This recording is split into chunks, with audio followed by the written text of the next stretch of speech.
Hello friends, welcome to my YouTube channel Easy Stream. आज मैं आपके लिए जीव विज्ञान की पाठ्य योजना लेकर आई हूँ। हमारा प्रकरण है आज का सजीवों के लक्षण।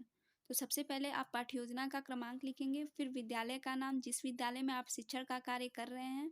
इसके अंतर्गत एक टेबल बनाएंगे जिसमें 6 बिंदुओं को लिखा जाता है। पहला दिनांक, विषय, उपविषय, कक्षा, कालांश, अवधि।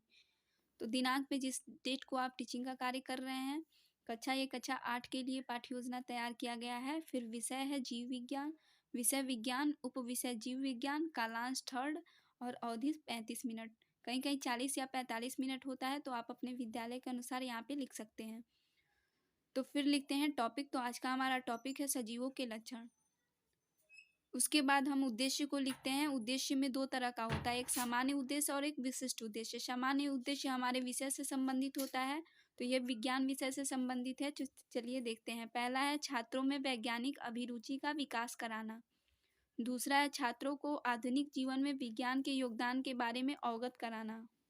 तीसरा है छात्रों में विज्ञान विषय पढ़ने की रुचि विकसित करना। चौथा है छात्रों में निरीक्षण या अवलोकन की भावना उत्पन्न कराना। और फिर विशिष्ट उद्देश्य में शिक्षणोपरांत छात्र, इसमें 3 तरह का उद्देश्य लिखते हैं, ज्ञानात्मक, दूसरा बोधात्मक और तीसरा अनुप्रयोगात्मक। पहला ज्ञानात्मक उद्देश्य में पहला रहेगा छात्र सजीवों के लक्षण के बारे में बता सकेगा। इसमें दूसरा है छात्र सजीवों के लक्षण की परिभाषा सूची बता सकेगा। बोधात्मक में पहला हो जाएगा छात्र सजीवों के लक्षण के बारे में उदाहरण सहित व्याख्या कर सकेगा और दूसरा उसकी प्रवृत्ति की व्याख्या कर सकेगा। तीसरा अनुप्रयोगात्मक उद्देश्य में छात्र विभिन्न प्रकार के सजीव की पहचान कर सकेगा तथा अपने ज्ञान का अनुप्रयोग कर सकेगा। शिक्षण सहायक सामग्री में वो सारे चीज आप लिखेंगे जो आप शिक्षण कार्य के लिए यूज करेंगे, जैसे चार्ट पेपर, चौक, डस्टर इत्यादि। पूर्व ज्ञान, छात्र सजीवों के बारे में सामान्य जानकारी रखता है। फिर आप प्रस्तावना प्रश्न बनाएंगे। अपना प्रकरण निकलवाने के लिए प्रस्तावना प्रश्न बनाया जाता है। तो इसमें एक टेबल बनाएंगे जिसमें 3 कॉलम रहेगा। पहले में क्रमांक, दूसरे में छात्राध्यापिका कथन या क्रिया और तीसरे में छात्र कथन रहेगा। पहला क्वेश्चन आपका है, हमारे चारों ओर क्या क्या दिखाई दे रहा है या दिख रहा है। तो छात्र कथन होगा मनुष्य, पेड़ पौधे, बेंच इत्यादि। इसी से रिलेटेड आप दूसरा प्रश्न पूछेंगे, मनुष्य सजीव है या निर्जीव। तो छात्र कथन होगा सजीव। तो आप इसी से रिलेटेड तीसरा प्रश्न पूछेंगे, सजीवों के कुछ लक्षण बताइए। तो छात्र को जो भी कुछ पता होगा वो बताएगा और ये समस्यात्मक प्रश्न हो जाएगा, जिससे आपका प्रकरण निकलेगा सजीवों के लक्षण। फिर आप लिखते हैं उद्देश्य कथन। बच्चों, आज हम सजीवों के लक्षण के बारे में विस्तृत अध्ययन करेंगे। फिर प्रस्तुतिकरण के लिए आप एक टेबल बनाते हैं जिसमें 6 कॉलम बनाएंगे। पहले में क्रमांक, दूसरे में शिक्षण बिंदु, तीसरे में छात्राध्यापिका कथन तथा क्रिया और छात्र या छात्रा कथन या क्रिया। ठीक, तो पहले आपका शिक्षण बिंदु है सजीवों के लक्षण। तो आप विकासात्मक प्रश्न करते हैं। पहला, हम सजीव को कैसे पहचानेंगे।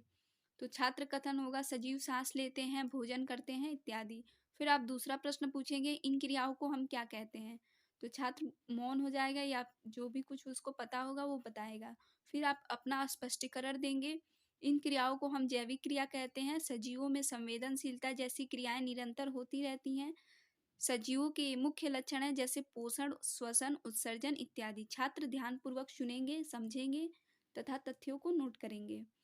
दूसरा आपका शिक्षण बिंदु है पोषण। तो पोषण में आप विकासात्मक प्रश्न करेंगे, हमें ऊर्जा कहाँ से मिलती है। तो छात्र कथन होगा भोजन से। फिर आप दूसरा प्रश्न पूछेंगे, भोजन ग्रहण करने की क्रिया क्या कहलाती है। तो छात्र मौन हो जाएगा या फिर उसको जो पता होगा वो बताएगा। फिर आप स्पष्टीकरण देंगे, शरीर को सुचारू रूप से चलने के लिए ऊर्जा की आवश्यकता होती है। यह ऊर्जा हमें भोजन से प्राप्त होती है तथा यह क्रिया पोषण कहलाती है। पौधे अपना भोजन वायुमंडल से CO2 तथा मिट्टी से जल प्राप्त करके अपना भोजन बनाते हैं। फिर आपका दूसरा शिक्षण बिंदु है संवेदनशीलता। तो इसके लिए आप विकासात्मक प्रश्न करेंगे, यदि किसी गर्म वस्तु पर आपका हाथ पड़ जाए तो आप क्या करते हैं। तो छात्र कथन होगा हाथ हटा लेते हैं। तो फिर आप दूसरा प्रश्न पूछेंगे, यह क्रिया क्या कहलाती है। तो छात्र मौन हो जाएगा या उसको जो भी कुछ पता होगा वो बताएगा। फिर आपका स्पष्टीकरण होगा, जीव किसी भी प्रकार के परिवर्तन के प्रति अनुक्रिया करते हैं, जैसे पटाखे की आवाज़ सुनकर पक्षियों का उड़ जाना, पकवान को देखकर मुंह में पानी आना इत्यादि। किसी भी उद्दीपन के प्रति शरीर द्वारा की गई अनुक्रिया ही संवेदनशीलता है। फिर आप तीसरा आपका टॉपिक है सजीवों में वृद्धि। तो आप पहले विकासात्मक प्रश्न करेंगे। प्रत्येक जीव आकार प्रकार में समय के साथ बढ़ता है, यह क्रिया क्या कहलाती है? तो बच्चे आंसर देंगे वृद्धि कहलाती है। तो फिर आप स्पष्टीकरण देंगे, बहुत अच्छे। प्रत्येक जीव बढ़ते हैं, पौधों में वृद्धि जीवन पर्यंत चलती है, परंतु जंतुओं में वृद्धि एक निश्चित आयु तक होता है। फिर आप श्यामपट्ट कार्य लिखेंगे। श्यामपट्ट कार्य में आप सजीवों के लक्षण में बता सकते हैं पोषण, श्वसन, वृद्धि, उत्सर्जन, प्रजनन इत्यादि। फिर आप बोधात्मक प्रश्न में पहले पूछेंगे जीव जंतु श्वसन क्रिया में कौन सी गैस लेते हैं? तो छात्र कथन होगा ऑक्सीजन। दूसरा प्रश्न पूछेंगे पौधों को भोजन बनाने के लिए किन किन चीजों की आवश्यकता होती है? तो छात्र कथन होगा CO2, जल, सूर्य का प्रकाश इत्यादि। फिर आप अभ्यास या मूल्यांकन के प्रश्न पूछेंगे। पहला, शरीर में अपशिष्ट पदार्थों को बाहर निकालने की प्रक्रिया क्या कहलाती है? दूसरा पूछेंगे श्वसन किसे कहते हैं? तो गृह कार्य में आप सजीवों के लक्षणों का वर्णन कीजिए, या आप गृह कार्य दे सकते हैं। तो आज के लिए बस इतना ही। Thanks for watching. मिलते हैं अगले वीडियो में अगले टॉपिक के साथ। तब तक के लिए बाय बाय।